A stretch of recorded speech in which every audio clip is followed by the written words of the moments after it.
Welcome to the first episode of Killed in Concept, a true crime drama for creatives where there wasn't actually a murder and it's not all that mysterious. I'm your host, 𝗀𝗍𝗲 Hayes, joined by my co-host, Johnny Hicks, and our guest today, Chris from 𝗀𝗍𝗲 City Consulting.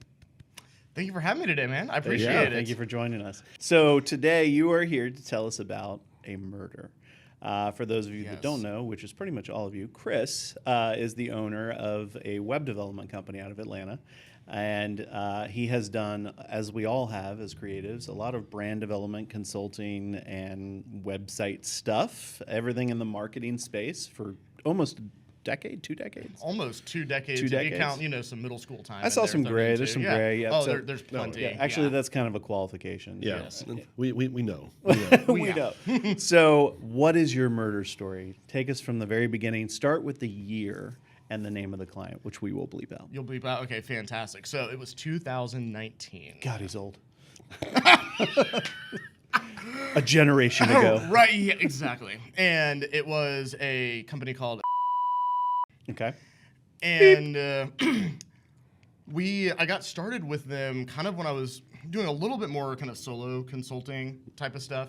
And so they lost their web developer and they needed one. And they're a sizable company, enough to actually warrant having a person full-time doing that. And so we thought it was going to be a temporary thing and whatnot. So we get started, we start editing their site, we put some new building blocks on there, et cetera, et cetera. Their marketing director changes. I'm like, oh crap. So they lost their website person and then the marketing director is like, gone. Okay, ghosted. And all this is within like 6 or 8 months. Great. And this is like our first retainer that we've gotten as an agency. Oh, and so man. like I'm stoked because we have monthly recurring revenue for the first time in that's like right. ever. That's right. It's a wonderful thing. So I'm spending a lot of my time on it because I don't want to lose my first retainer. So this new marketing director comes in and we're obviously a little scared because who knows? And then How many times have we been replaced by new marketing directors? I mean, yes. you can probably attest to this. They always want to come in and make their mark, and part of making your mark is sometimes killing off the competition. There's multiple murders in this. Yes, There are, yes. And we almost got murdered then. Thankfully, we didn't. Wait, thankfully? Thankfully. Okay. Yes. Okay. The story gets spicier. It does. All right. And so the kind of, we work with them for a while. And kind of over time, we do a little bit more and a little bit more. And we started as developers, and when they realized, oh, we have design shops.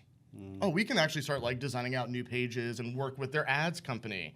And when their ads company is like doing new Google ads and Facebook ads and whatnot, we can build landing pages with like specialized targets and whatnot. It's like, hey, now we're generating some ROI. Yep. This is wonderful. So we're starting to gain traction. And as we gain traction, what's even better is now we get to work across different departments, which is everybody's dream. And marketing land is not just to work with the marketing person, but then how do you start getting into Department A, Department B with all these different verticals? Job security. My whole thing is try to know at least 3 people at every single client, because then if one of them leaves, you still have 2. Yep. And so that number was going from 1 to 3 to 4 to 5 rather quickly over a couple of years, and we're getting more and more ingrained. But projects start to slow down because now... What kind of projects were you doing? Were they just like adding pages, creating campaign like stuff? So in what we wanted to do, and what we wanted to do for 2 or 3 years was we wanted to work with a particular department and say, we want to overhaul your whole subsection. So we're going to go through the design process, the development process, the content writing process, the whole 9 yards. And we would go there and meet in person. And in-person meetings. I know, right? Whoa. They're like, in the middle of the U.S., small, tiny town. Wow. And so like we would fly there, we would go do it. And we all get on the same page, put our hands in the middle and be like, hey, let's go. Sounds so great. This is before COVID. Yeah. Right, This actually at this point was a little bit after COVID. Oh, okay. Yeah, All right. right. Yeah. So we're so zooming you're ahead farther. from 2019 to probably about like 22. That makes it even more weird. Yeah, right. All right, so you're high-fiving at the table with these guys. Everyone's feeling great. Everybody's feeling great, and we go through these like initial design concepts, and time and time again, month over month, we get to the design phase, which is the first phase of any type of new element for a website, and it gets stalled. And we're like, hey, we have this big project that's going to take up the bulk of our time with you guys. we can do these little nickel and dime reactive creating pages on sites and things like that. That's all fine, but that's like 20%. Yeah. We're blocked on this 80%. And we could never get it moving. And so we go back up there 6 months later. And we're like, okay, maybe these guys aren't ready for it yet. So we go and move to a different department. We're like, hey, we're going to work on this department's whole subset of sites or pages. Get them like locked in for a 6-month timeline. Go through the design process, the whole 9 yards. We get to design. That leader of that side of it, The division head, Yep. just holds it, pauses, stops. Rinse and repeat this process for, I kid you not, 3 years. 3 Wow. years. Okay, hold on. I've got a few questions. Were you billing? Yes. Oh, absolutely. Good. Thank you. 100%. Good. We were. Yes. Excellent. Yes. Good job. We were. We filled in the Cashing gaps the with- checks. Yes. There Good. was a lot of more reactive work that came in that kept us busy, but we knew as a company, You weren't. this isn't the ROI. The potential Yeah. is there. Yeah. Okay, so that speaks to so much of the journey that I've also been on, and I think that's where. So I said at the beginning when I introduced you, Classic City Consulting, even though we talked about Classic City, so apologies, but Doesn't the matter. consulting is the root of the approach that you just described, and that is very much. Yes. That's why New York Ave has always looked like a consultancy, and why everything that we do begins with consulting. Now, that has 3 different results. One, what you just described, they're just like, there's a hold, right? There's almost like you've been ghosted. The second is they just get pissed at you because they feel like it's conflict. It's like, no, this is work. We're working together. And then the third is like, you just get pissed and you're ready to fire the client. So the consulting is hard, but when you take that approach and you're being strategic as you were trying to do, it's a much better product that yields a stronger ROI. So please let me help you. And they ghost you. Yes. Okay. And so the upper levels of leadership effectively ghosted. We were able to still work with the marketing person. And we did updates to the site. We did little tiny design tweaks and changes. We saw what ads they were pushing out. We made tweaks to make sure things converted better. Was the marketing person like on your side?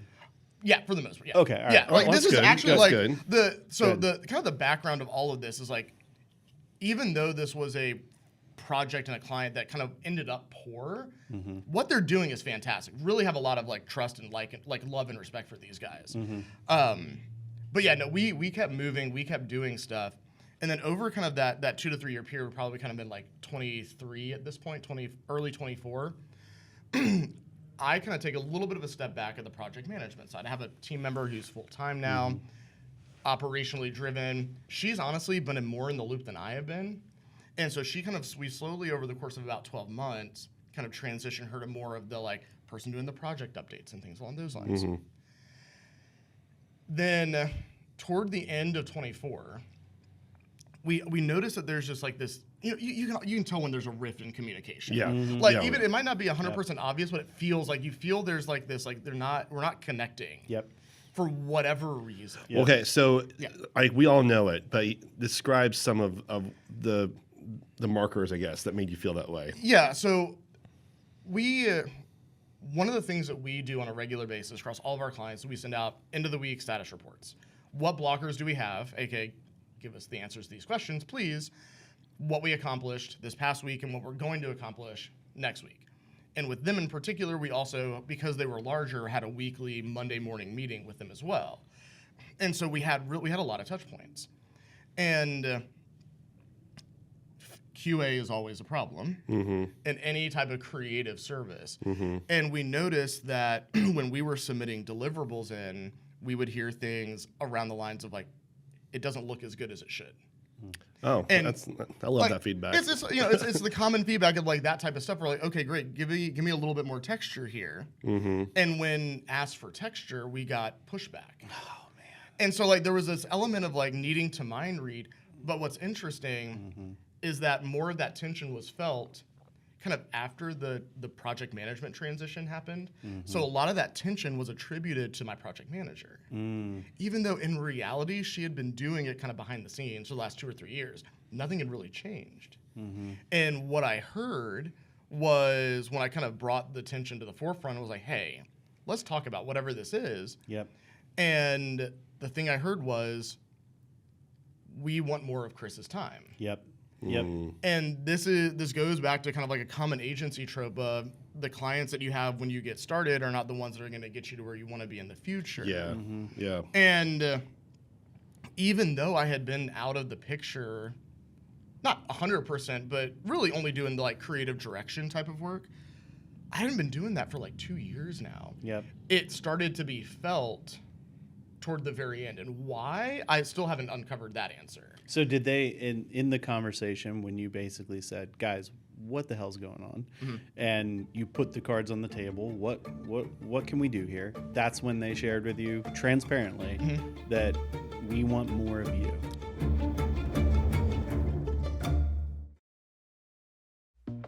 𝗀𝗵𝗄𝗃 is sponsored by Paper Jacket, a media production agency that's purpose-built for marketing agencies. If you work with individual videographers and are tired of the mess and unpredictable expense, or you're scared to bug your clients one more time to film their own content for social media, this is for you.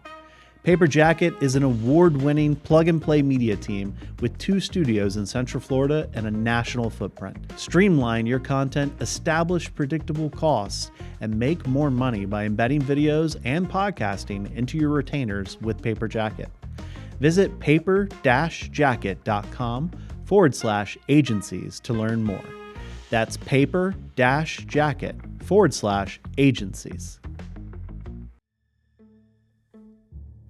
Put the cards on the table. What can we do here? That's when they shared with you transparently that we want more of you. There was crying. God, I've been through so many of these. There was crying. There was crying. Wait, there was actually crying? There were tears. Not on my side. I was just going to ask, who's crying? Not me. Not They me. were crying? Yes. I've had clients cry. It's the weirdest thing in the world. It's the most uncomfortable thing. I'm very, I will say, like, I'm happy as like a human that she felt comfortable to. I thought he was going to say he's that- happy that they were crying. No, He's like, no, oh my God, you should cry. Okay. There's a part of us that yeah, right, exactly. It's like, oh no. shame. And it was, I don't deal with, in general, like, I don't deal with other people's emotions very well. I'm a very, like, cut and paste, like, you had a bad day? I'm sorry, man. Yep. Want to go get a drink? I think it's good. we're dudes. Yes, exactly. We don't know what to do with emotions. No, not at all. I've cried, like, once in the last, like, 6 years. I have a little tally in my journal with it. I'm just kidding. I don't. This really is shaping up to be therapeutic. Right. We've had It some is. really good therapy sessions Listen. here. Yes. And so that happened. That was kind of toward the end of the year, kind of like Thanksgiving, Christmas time. And so we were coming up for kind of what the next annual plan was going to be. And so Do you had annual contracts? yeah, we did. Yeah, exactly. Okay, good. That renewed roughly around like April-ish. Okay. And so we knew that, like, right after that conversation, we're like, okay, cool. Now we kind of have an idea of where they're set. Maybe we can adjust the, not mentality, but just how can we put me into the picture a little bit more to help kind of ease that burden, not burden, but ease that hill a little bit. Right. Because, I mean, 5-year-long client, 6-year-long client. Like, I legitimately love working with them. Yep. And so we worked on a kind of our updated proposal. Here's what we're going to do quarter by quarter throughout this following year. And we go ahead and we present it. And I'm like, I'm going to basically sit very much in the creative direction seat. I'm not going to attend every weekly meeting. I'll attend every other one. All the creative decisions go by me. I'll hop into Figma every so often and do some things since I am pretty... They have a pretty locked-in brand system, which makes it really easy to be like, oh, if we just build this, it's done. It's easy. Yep. Like, I can spend a few hours a month doing some execution work to keep this thing rolling and to give them that, that handheld feel without diving into, like, 80 hours of dev work every month, which I'm definitely not doing. Well, and I don't think, to be fair, I don't know if they thought that that's what they were asking. It seemed like you answered the call. Yes. Right? So, like, we want more of Chris. I do have a sub question though. Did you? When was the last time you flew out there and high-fived? So relative to that, so prior to the crying expedition, was probably like 3 months before that. Oh, okay. It was pretty close. Like, it was pretty close. Okay, that's crazy. Yeah. Like, you're crazy, but Good for you, right? So, Yeah. All right, because I was wondering if there was like this low key, like we miss Chris, we miss the high fives, we miss the Yeah, no, like we have been out there at least once a year or every 8 months even for the last like 3 years. Okay, or so. that is Yeah. awesome and Yeah. casy at the same time. Anyways, Man. We don't do it. So that it wasn't much. that. Yeah, that's how much we like. We don't do it for a lot of Sure. our clients, but Yeah. we really enjoyed. There was getting everybody in the room together for them was a very beneficial thing, Yeah, and it oh, worked yeah. out well. It was also a tiny little town, Okay. and like bleep that out. And it was a tiny little Missouri identifying town. detail. Yes. And it was just a nice little place to be. Like, had a great little downtown area, great places to eat, and so it was like the flights were cheap, the hotel was cheap. It was a nice place to go. So I'm like, frick yeah, I'll go Why there not? for like 2 Yeah. or 3 days. I might as Yeah. well. So this was not the issue, or at least it didn't seem like the issue. Yeah. They said, we want more Chris, and you said, here you go. Here you go. When you presented the renewal plan. Yep. Oh boy, what happened next? She was like, sounds good. Which was wild. I was like, it was very little. Like, there was not. Chris, you do know this is a murder podcast. I'm very much aware of that, and trust me, it'll be coming. All right, And go. so go. we present this on, and she's just very like, yeah, okay, cool, sounds good. Like, not like excited about it, not sad, just very, Oh, it's the very worst. flat. So like, I don't Yeah. handle But emotions you well. cried. But I saw those tears. Yes, like here it is. This is what we're gonna do. We got all this aligned. Let's do it. You're excited. And so this was around like January, February, and contract expires. I think it was like in May. We had basically there was a few months of Delta there. And after this, I'm gonna get a little bit of these details a little bit mixed up, but she stopped attending the weekly meetings. And she had her marketing, like her marketing generalist. She had Oh, one she marketing. started doing what you did. Yeah, right, exactly. Yeah, and so Okay, got it. had the marketing generalist attend. He was always there. He's been there for the last year or two anyway. So but he doesn't know all the things. He just does the tasks. And I'm oversimplifying that a little bit. And so those meetings were not productive. Yeah. So we went from working at like 100% capacity down to like 50% overnight. And we all know, silence and being ghosted and ignored is a very good sign for what's about to come. Yep. What I wasn't expecting this is about 2 months now, prior to our renewal date, is I get a Slack message from her saying, I'm going on an extended leave of absence and I don't know when I'll return. Does her boss know? And that was my first question. And so I immediately called her boss because I do know him a little bit. I was like, hey, I don't expect like information, but like, is everything Right. okay? Yeah, you're concerned. I'm legitimately concerned. He was like, yep, she's going on extended leave of absence. I was like, So are you we talking called like your second a person? week? I Who's was the like, third okay, person? this is great. And so I send her a Slack message, like I reply, I'm like, hey, like, what is there any like? What can we do What for can we you? do? Yeah. Like, I like you as a human. Yep. And she was like, I was gonna be gone for a while. So she disappears overnight. So a couple days later, once the like shock factor wears off, I'm like, you know what? I'm gonna go check her out on Facebook, see if she's on Facebook, because she's about my age. Facebook's the thing. She was on Facebook. She is no longer on Facebook. Check on LinkedIn. Not on LinkedIn. I was like, okay, maybe I'm blocked. Maybe we're not talking about actual murder here. You understand? I just want to be clarified. Yeah. Someone What didn't. happened? Man, that would be a plot twist. She was murdered. He's like, oh, I misunderstood the directions. Okay.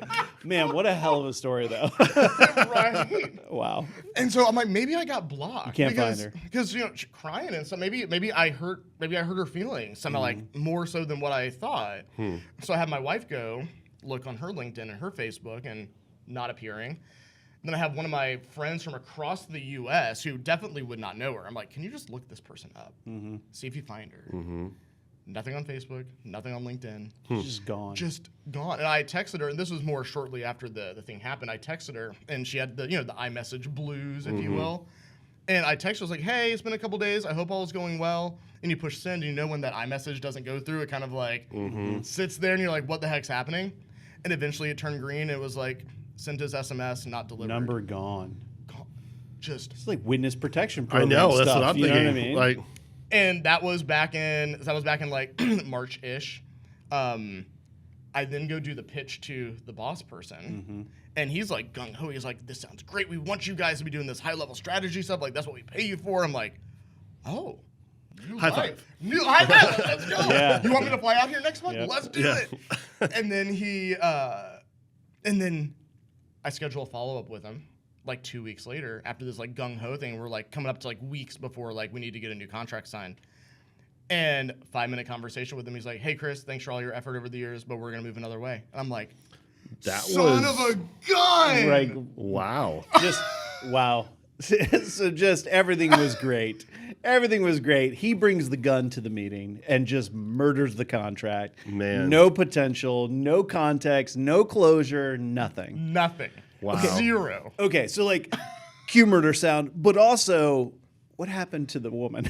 I have no idea. We don't know? We don't know. Okay.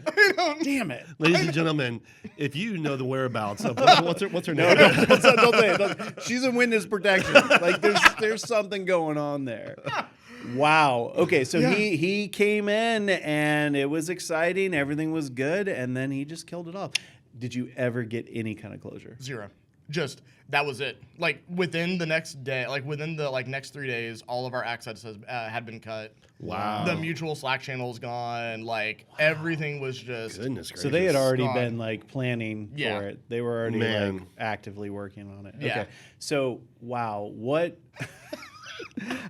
what a journey, right? Right. They started as one of your biggest clients, right? Favorite. First Like- retainer client, favorite client. Great people. Okay, and then it when they murdered themselves. Something like that. When did where were you at in your business in terms of like what kind of percentage of your revenue did they represent?